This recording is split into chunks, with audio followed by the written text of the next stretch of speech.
Fala, meus queridos, tudo bom com vocês? Comigo tá tudo ótimo. Vamos para mais uma aulinha de história com o professor Pedro. Nossa sexta aula aqui através da plataforma do YouTube, né? A gente vai intercalando entre o YouTube e Google Meet. Hoje é mais uma vez pelo YouTube, dando continuidade ao conteúdo do nosso livro didático, né? Mas é importante lembrarmos que, embora seja continuidade, é o início de um novo capítulo, o 8º capítulo, e que vem agora como uma ruptura em relação aos povos que a gente estava estudando anteriormente, né? Estudamos fenícios, persas e hebreus, né? Alguns pelo YouTube, alguns pelo Google Meet, e agora pelo YouTube iniciaremos o 8º capítulo acerca das antigas sociedades africanas, tá?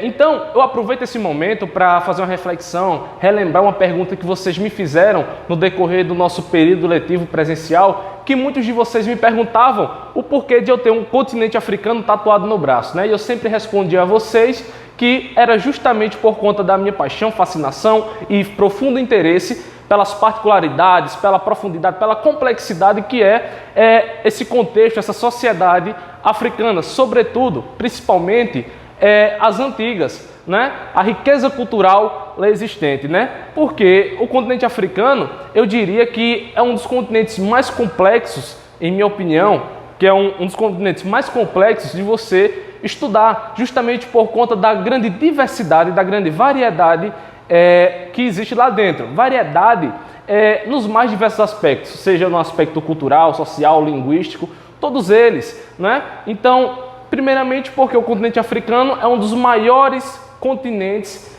do planeta, né? Com mais de 50 países existentes. Então imaginem, com mais de 50 países, a diversidade cultural que deve existir internamente nesse continente, né?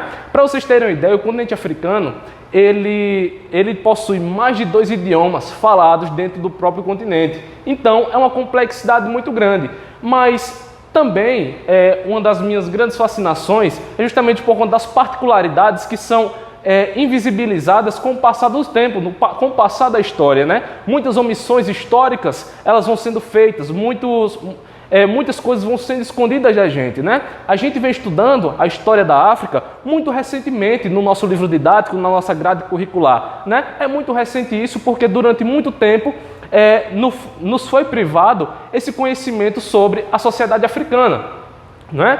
Porque vocês sabem que nós sabemos que o Brasil ele passou por 4 séculos de escravidão com a população africana, né? Então a população africana aqui no Brasil foi tratada como escrava e toda a sua história, toda a sua cultura, toda a sua complexidade, ela foi ofuscada, ela foi manchada e omissa, né? Foi omitida.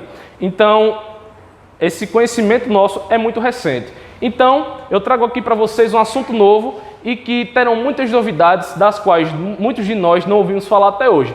Tanto é que na aula anterior, pelo Google Meet, eu perguntei para vocês o que vocês conheciam sobre o continente africano e muitos de vocês me disseram que quando eu falava de continente africano, vocês lembravam de leão, lembravam de um povo andando nu, do povo negro. Certo, são algumas características, né? Mas ainda muito superficiais para a gente, porque é uma complexidade muito grande e muitos de nós nem paramos para analisar, por exemplo, que um país tão complexo, tão admirado por nós, que é o Egito, muitas vezes nós esquecemos que ele fica no continente africano, tá certo?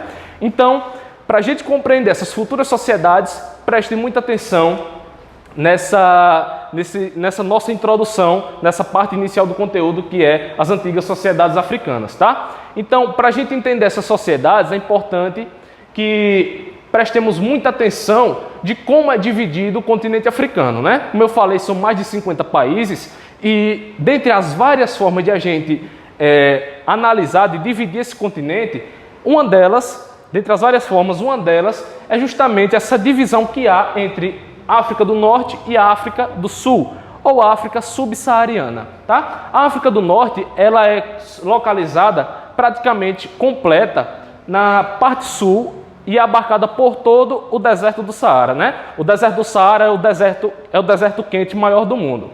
É o deserto quente que tem maior extensão territorial, cerca de 9 milhões de quilômetros quadrados. É um território gigantesco maior inclusive do que o próprio Brasil, né? Deserto do Saara. Então a África saariana, ou África do Norte, ela fica situada nessa parte do deserto do Saara.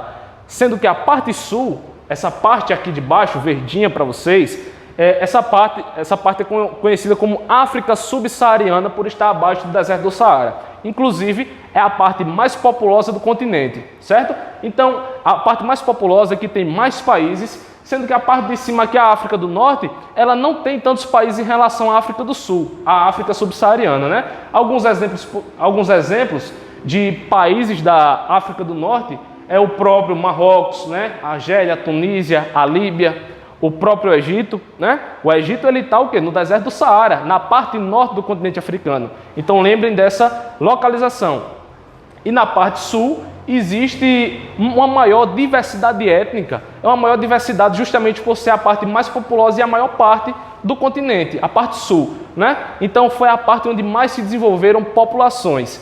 Mas se houve essa fixação de populações, foi justamente por causa de uma grande persistência de estabelecimento nessas localidades, porque foram vários os empecilhos que causaram foram vários os empecilhos de fixação das populações nessa parte subsaariana. E dentre esses empecilhos é justamente o quesito geográfico, né? Porque é uma região de muita savana, né? Uma região de muita savana, e a gente sabe que nas savanas existem uma diversidade de animais considerados nocivos, perigosos com o contato humano, né? A exemplo de leões, os tigres. Esses animais causam perigo se nos aproximamos deles. E além disso, tiveram outros fatores também, né? Como o fator climático, dentre outros. Outro exemplo que podemos citar são justamente alguns insetos mesmo, né? Como é o caso da vespa, de algumas vespas que causam a doença do sono, o besouro anófeles, que causa a própria malária. Então, são empecilhos que estiveram presentes como obstáculos ao estabelecimento de seres humanos nessa região da África subsaariana. Lembrem sempre desses empecilhos, tá? Então, mesmo com todos esses empecilhos, houve uma fixação de muitos povos, de muitas aldeias que futuramente formaram várias confederações e que futuramente se tornaram grandes reinos, como é o caso do Reino do Mali, o Reino do Congo, o Reino do Monomotapa, o próprio Reino do Ghana. Todos esses reinos vocês estudarão ano que vem, mas são exemplos que podemos utilizar agora, tá? Já para dar uma embasada. Então, prestem muita atenção nessas características de cada parte do continente africano, tá? Porque eu posso perguntar lá no simulado de vocês, na prova de vocês, a diferença entre as características da África do Norte e África do Sul, e é importante que vocês estejam antenados em relação a isso, né? Então vamos lá. Nos aprofundando um pouco sobre a própria África do Norte, essa parte aqui do deserto do Saara, né? É importante a gente lembrar da grande influência islâmica sofrida nessa parte a partir do século VII, né?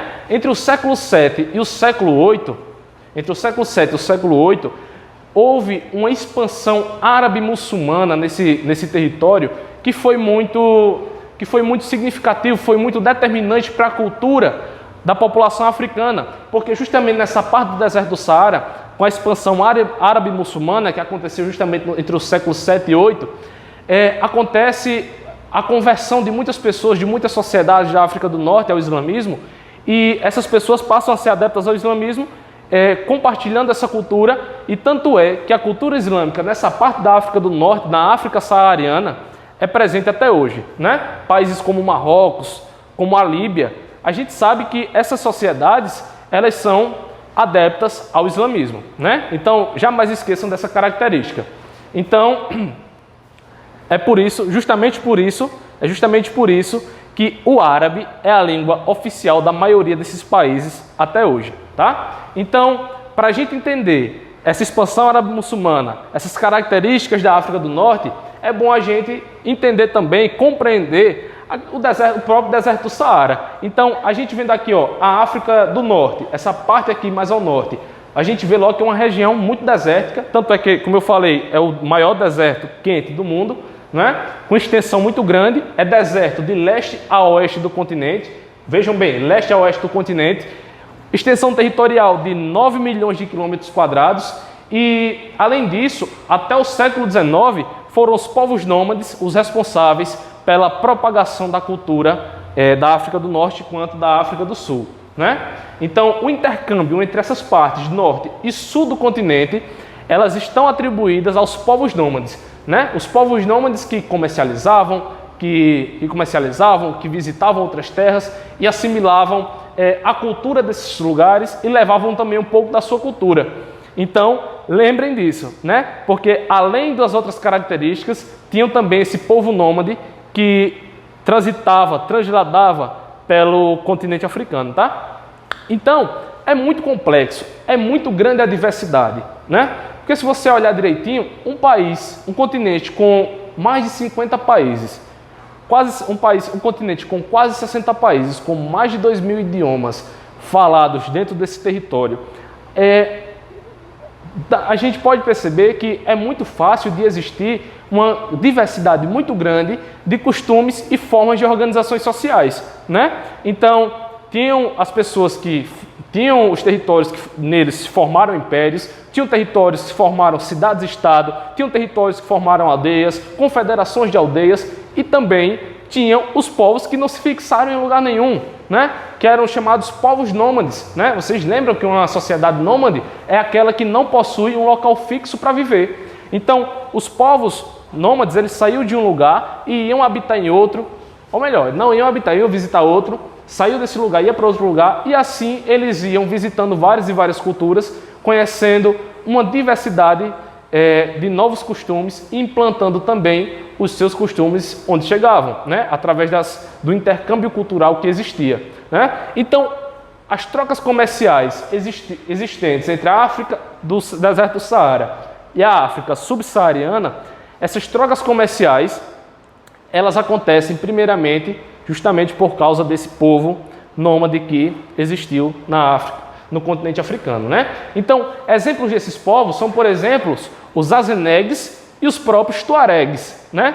Tuaregues e Azenegues, esses povos que transitavam, povos nômades, povos que não possuíam um local fixo para viver, que andam através do deserto para outras regiões do continente africano, né? Então, por muito tempo, o principal transporte desses povos foi justamente esse animalzinho aqui, o camelo. O camelo era o meio de transporte mais utilizado para levar os artigos a serem comercializados e trazerem os que eram adquiridos.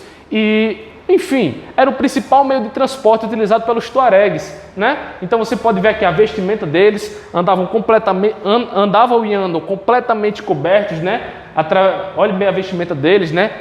A gente logo percebe que a motivação primeira é o fator climático, né? A questão, tanto por serem adeptos ao islamismo, mas também é um mecanismo de proteção do sol, né? Já que eles andam tanto pelo deserto. Então, lembrem sempre, o que possibilitou a expansão, as trocas culturais, foi justamente esses povos nômades que lá existiam. Lembrem sempre disso.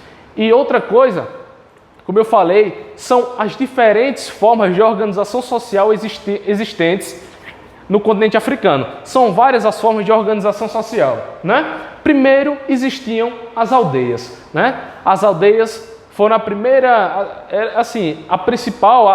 as primeiras, inclusive, formas de organizações sociais existentes no continente africano foi justamente a formação de aldeias. E as aldeias eram formadas por um conjunto de famílias, né? Cada família tinha o seu chefe, da família, né? Geralmente o pai, né? O avô era o chefe da família. E uma aldeia era um conjunto de várias famílias, cada família com seu chefe. E para governar, para administrar todas essas famílias, toda essa sociedade em uma única aldeia, existia um chefe principal que era responsável por promover o bem-estar do povo dessa aldeia, né? Então, assim se formava uma aldeia. Só que, para além da aldeia, existia também a confederação de várias aldeias, né? Que era quando várias aldeias se reuniam, formavam uma confederação e toda essa confederação reunia um conselheiro ou mais de cada aldeia e eles iriam discutir o que era o melhor e o pior para ser desenvolvido em todas as aldeias. Então, várias aldeias se reuniam em prol de um bem comum e eles formavam essa chamada Confederação de Aldeias. E tinha um líder principal nessa Confederação de Aldeias também, né? Quer um exemplo? Aqui em Alagoas mesmo, bem pertinho da gente, o próprio Quilombo dos Palmares. O próprio Quilombo dos Palmares é uma nítida referência a essa chamada Confederação de Aldeias, porque existiam vários mocambos, vários quilombos, né? Várias aldeias da comunidade mocambeira, dos quilombolas, e a confederação de todas elas, eram mais de 5, a confederação de todas elas formava a confederação de todas essas aldeias, que tinham o principal líder mais conhecido é quem? Zumbi dos Palmares, né? Pode ser um exemplo a ser citado aí. Lembra bem, quando eu falar de confederação de aldeias, vocês já podem logo remeter ao Quilombo dos Palmares, embora seja algo muito recente em relação a esse período abordado por nós, tá? E também tinha a formação dos chamados reinos africanos, né?